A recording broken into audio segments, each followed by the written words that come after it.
अस्सलाम वालेकुम। आज हमारे पास लेक्चर नंबर 15 है और इस लेक्चर के अंदर हम टू नेशन थ्योरी को डिटेल से स्टडी करेंगे, यानी Muslim nationalism and the evolution of two nation theory. और इस वीडियो लेक्चर के अंदर हम इंशाल्लाह ताला टू नेशन थ्योरी को कवर कर देंगे। सबसे पहले हमारे पास है कि रिलीजियस डिफरेंसेस, यानी कि मजहब का मुख्तलिफ होना। हिंदू और मुस्लिम ये दो कौमें बरसगीर के अंदर सब कॉन्टिनेंट के अंदर मैक्सिमम थी, जिनमें पहले नंबर पर हिंदू, दूसरे पर मुस्लिम। और ये दोनों कौमें मजहबी लिहाज से बिल्कुल 180 पर हैं, एक दूसरे से बिल्कुल रेसिप्रोकल हैं, उलट हैं। अगर आप देखें कि मुस्लिम कल्चर के अंदर सिर्फ एक अल्लाह है, एक खुदा है, जबकि हिंदू मज़हब के अंदर बहुत सारे जो गॉड्स हैं उनका कॉन्सेप्ट है कि उनसे भी मांगा जा सकता है, जबकि इस्लाम में तौहीद है, यानी कि एक अल्लाह के अलावा किसी से नहीं मांग सकते। अगर मैं यहाँ पर आपको दिखाऊं, जस्ट अ मिनट, यहाँ पर एक स्लाइड थी, हाँ ये रही। अगर आप इसको गौर से देखें तो मुसलमानों के यहाँ ये कॉन्सेप्ट है कि तमाम का तमाम जो मालिक है पूरे के पूरे यूनिवर्स का, और इस यूनिवर्स के अलावा अगर और भी यूनिवर्स मौजूद हैं, अगर मल्टीवर्स का कॉन्सेप्ट भी बयान किया जाए तो उन तमाम को एक अल्लाह ने बनाया है, उनका खालिक एक है, बनाने वाला एक है। तो सिर्फ और सिर्फ अल्लाह से मदद मांगनी है, हर परेशानी में अल्लाह को पुकारना है, और अगर कोई अल्लाह के सिवा किसी को परेशानी में पुकारता है तो वो गलत है। जबकि हिंदू कल्चर के अंदर आप यहाँ देख सकते हैं उनके मुख्तलिफ गॉड्स हैं, और जो मोहम्मद सल्लल्लाहु अलैहि वसल्लम है वो मुसलमानों के आखिरी नबी हैं, जबकि हिंदू कल्चर के अंदर मुख्तलिफ गॉड्स का कॉन्सेप्ट है, यानी कि कॉन्सेप्ट मौजूद है। और अगर अपने पॉइंट की तरफ वापस आए,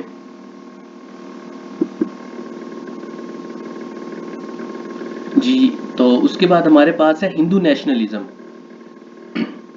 जो हिंदुत्व का कॉन्सेप्ट है, जो आज भी हमें नजर आता है, और जो कश्मीर में होने वाला जुल्म है, बर्मा में तो वो एक अलग सिचुएशन है, लेकिन जो कश्मीर में हमें जुल्म नजर आता है, इसके अलावा असम वगैरह के इलाके और इंडिया के दूसरे इलाके हैं, वहाँ पर हिंदुत्व का जो कॉन्सेप्ट है कि तमाम हिंदुस्तान पर हिंदुओं की हुकूमत होनी चाहिए, और उनका जो पुराना कॉन्सेप्ट है कि हिमालय के पहाड़ों पर हमारे देवता उतरेंगे और तमाम दूसरे मज़ाहिब को यहाँ से या तो वापस भेज देंगे, या उनको हिंदू में कन्वर्ट करवा देंगे, या उनका खात्मा कर देंगे, और फिर से पूरे के पूरे हिंदुस्तान के ऊपर, सब कॉन्टिनेंट के ऊपर हिंदुओं का राज होगा। ये उनका हिंदुत्व का कॉन्सेप्ट है। इसके अलावा हमारा कल्चर डिफरेंस है, सोशल अफेयर्स डिफरेंसेस हैं, शादी की रसूमात डिफरेंट हैं, और जो बाकी मामलात हैं वो डिफरेंट है, इबादत करने का तरीका डिफरेंट है। हमारा जो माशरती निज़ाम है वो हिंदुओं से बिल्कुल अलग है। फिर हमारे पास है इकोनॉमिक्स एंड एजुकेशनल डिफरेंसेस, यानी कि जो माशी मामलात हैं और तालीमी मामलात हैं वो भी हमारे हिंदुओं से बिल्कुल अलग हैं। हमारे यहाँ कुरान और सुन्नत की तालीम है, जबकि उनके यहाँ भगवद गीता एंड एक्सेट्रा जो उनकी मुकद्दस किताबें हैं उनकी तालीमात हैं। इस्लाम के अंदर सूद बिल्कुल हराम है, जबकि हिंदू कल्चर में सूद का कॉन्सेप्ट है, जिसे ब्याज कहते हैं, उसका कॉन्सेप्ट मौजूद है। हमारे यहाँ जो सूद लेता है वो अल्लाह और उसके रसूल से जंग करता है, ये हदीस मौजूद है।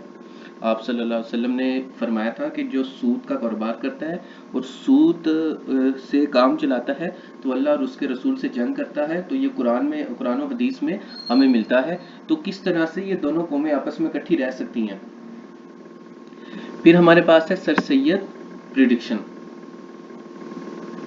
सर सैयद ने भी कह दिया था कि हिंदू और मुस्लिम, यानी जब उन्होंने हिंदी और उर्दू कंट्रोवर्सी हुई और उन्होंने हिंदुओं का रवैया देखा और हिंदू मुस्लिम फसादात होते थे जो एक दूसरे के साथ ये लड़ते थे, तो उन्होंने पहले ही प्रिडिक्ट कर दिया कि ये दो कौमें आपस में एक दूसरे के साथ इकट्ठे नहीं रह सकती।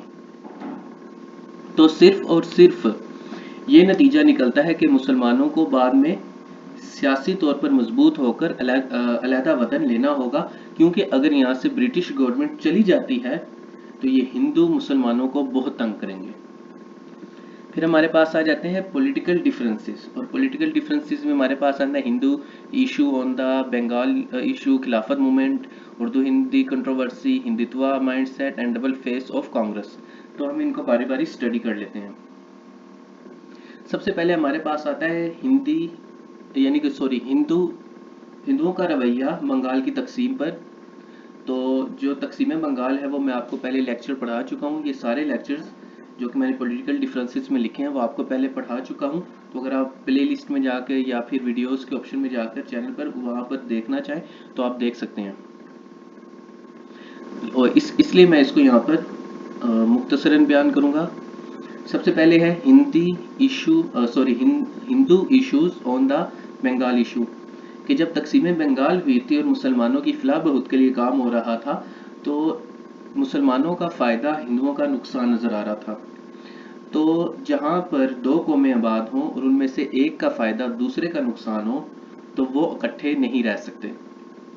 फिर हमने खिलाफत मूवमेंट में देखा कि गांधी जी ने किस तरह से एक अच्छे सियासी खिलाड़ी के तौर पर खुद को मनवाया और खिलाफत मूवमेंट की जो एक तहरीक थी उसके फ्लो को, रिदम को यूज़ किया और अपने आप को पूरे इंडिया में पॉपुलर कर दिया। फिर हमारे पास उर्दू हिंदी कंट्रोवर्सी आती है, यानी कि उर्दू और हिंदी ज़बान के ऊपर जो कंट्रोवर्सी थी। फिर हिंदुत्व का माइंडसेट मैं आपको बता चुका हूँ, और डबल फेस ऑफ कांग्रेस ये है कि पहले पहले जो कांग्रेस थी वो पूरे हिंदुस्तान की नुमाइंदा जमात थी, लेकिन बाद में वहाँ पर हिंदू अजारादारी होगी और वहाँ पर भी हिंदुत्व का माइंडसेट आ गया।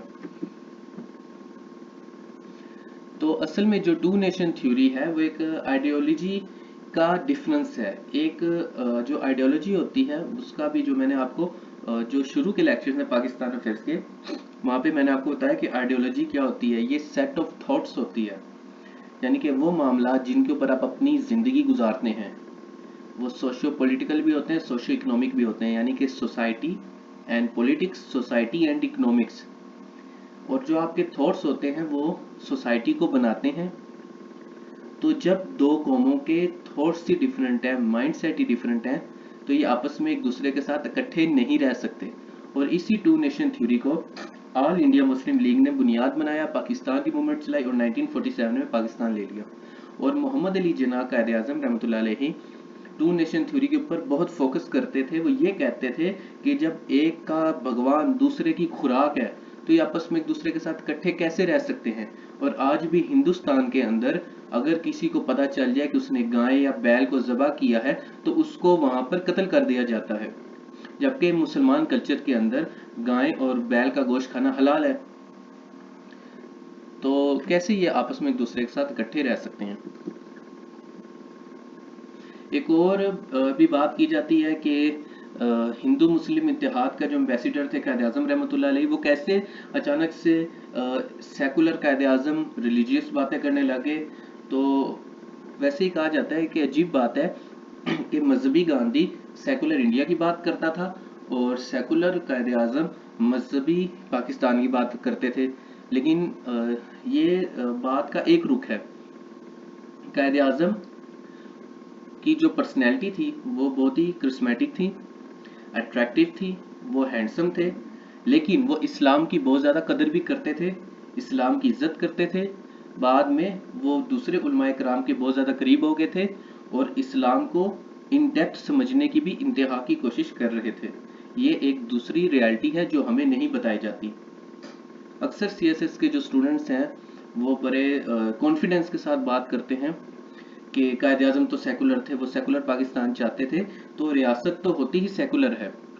रियासत की नज़र में ये कोई मायने नहीं रखता कि आप हिंदू हैं, मुसलमान हैं, ईसाई हैं, सिख हैं। वो इंसाफ करती है, वो एजुकेशन प्रोवाइड करती है, हेल्थ फैसिलिटीज़ देती है, वो आपकी इज्जत की हिफाजत करती है। तो जो रियासत होती है, और इस्लामिक स्टेट भी तो यही करती है, तो जो रियासत की नज़र में सब बराबर है।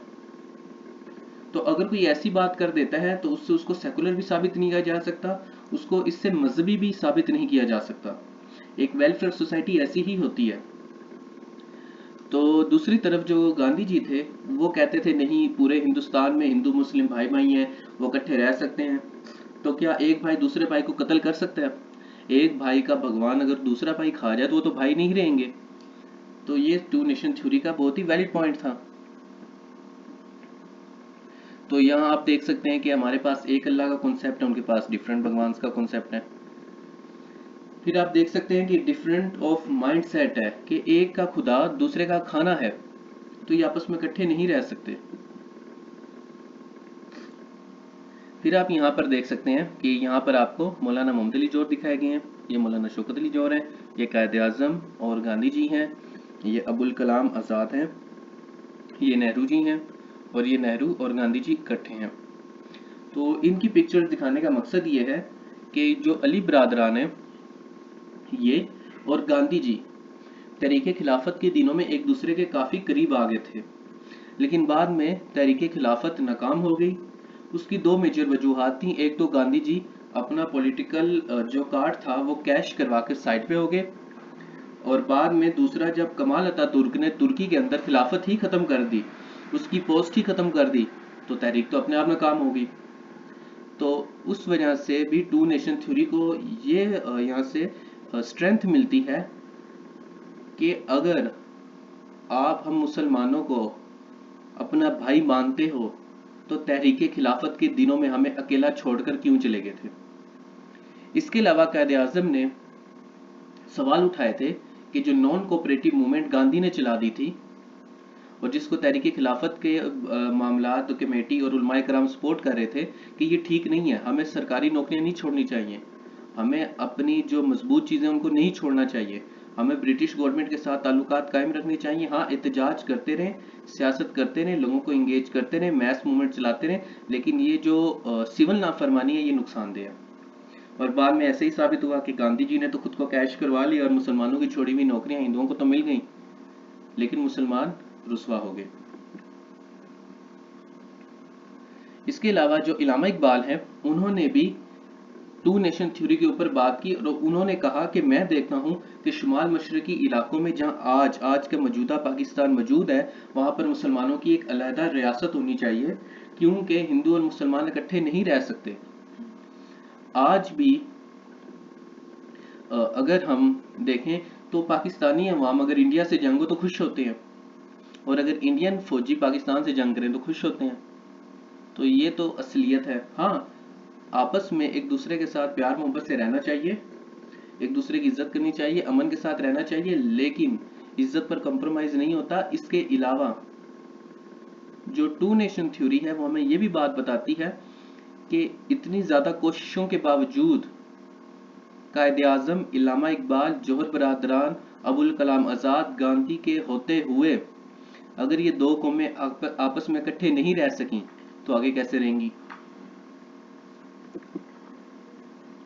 उसके अलावा जो कायद आज़म है, जिनको उर्दू, हिंदी, सॉरी, मुस्लिम और हिंदू इत्तेहाद का एम्बेसडर कहा जाता था, जब उन्होंने भी नेहरू का रवैया देखा, गांधी जी को देखा कि गांधी जी बस बात कर देते हैं, बाकी तो चलती तो नेहरू की है, माना कि नेहरू गांधी जी की बात मानता है, लेकिन मामला तो वैसे नहीं है जैसे कि दिखते हैं।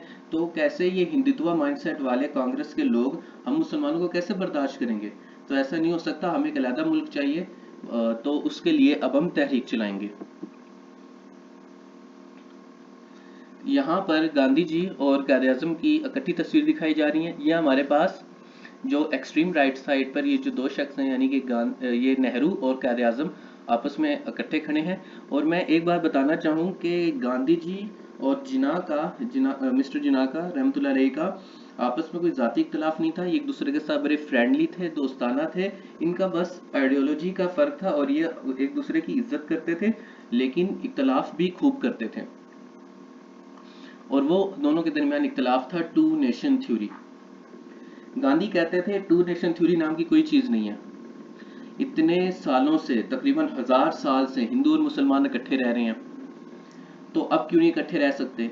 तो कायदे आजम कहते थे कि उस वक्त हुक्मरान मुसलमान थे और हमारे यहाँ कोई ऐसा कॉन्सेप्ट नहीं है जैसा आपके यहाँ हिंदुत्व का कॉन्सेप्ट है। और श्रुति और संगठन की तहरीकें भी तो चलाई गई थी कि या तो मुसलमानों को कन्वर्ट कर दो हिंदू में, या फिर उनको जान से मार दो।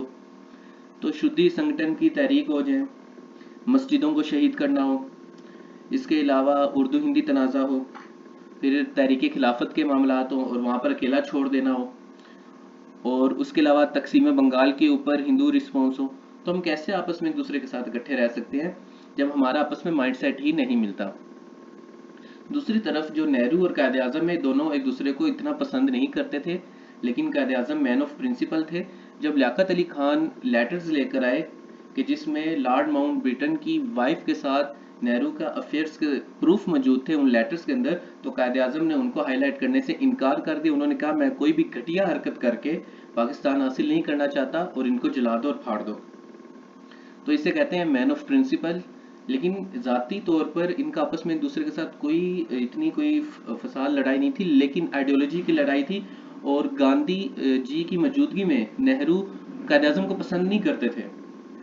नेहरू सीधा सीधा बोलते थे कि जो कायद आजम है वो एक घमंडी, मगरूर और अनापरस्त इंसान है। और कायद आजम का नेहरू के बारे में ये ख्याल था कि ये एक इंतहा पसंद हिंदू है, बस। इसके अलावा जो अगर पर्सनैलिटी की बात की जाए तो ये वैसे वीडियो के अंदर मैंने इजाफी बात डाल दी है, क्योंकि जो बात है वो है, कायद आजम हैंडसम है तो है। और यहाँ पर अगर हम नेहरू की बात करें तो नेहरू माइंड सेट रखते थे कि हिंदुओं की फलाह बहूद होनी चाहिए, उनके लिए भी काम होना चाहिए। और अगर देखा जाए तो उन्होंने ऊपर ऊपर से तो कांग्रेस सेकुलर है और अभी भी सेकुलरिज्म की बात करती है इंडिया के अंदर, लेकिन वो हिंदू माइंडसेट रखने वाली जमात थी। और नेहरू ये बात बार बार प्रूफ करते रहे। तो आप अगर पहले की वीडियोस देखेंगे तो ये वीडियो उनको सपोर्ट करती है और उन्हीं की बेस के ऊपर बनाई गई है। अगर आपके माइंड में कोई भी सवाल है तो वो आप कमेंट बॉक्स के अंदर कर सकते हैं, उसकी अलहदा से प्लेलिस्ट बना दी जाएगी। अल्लाह हाफिज़।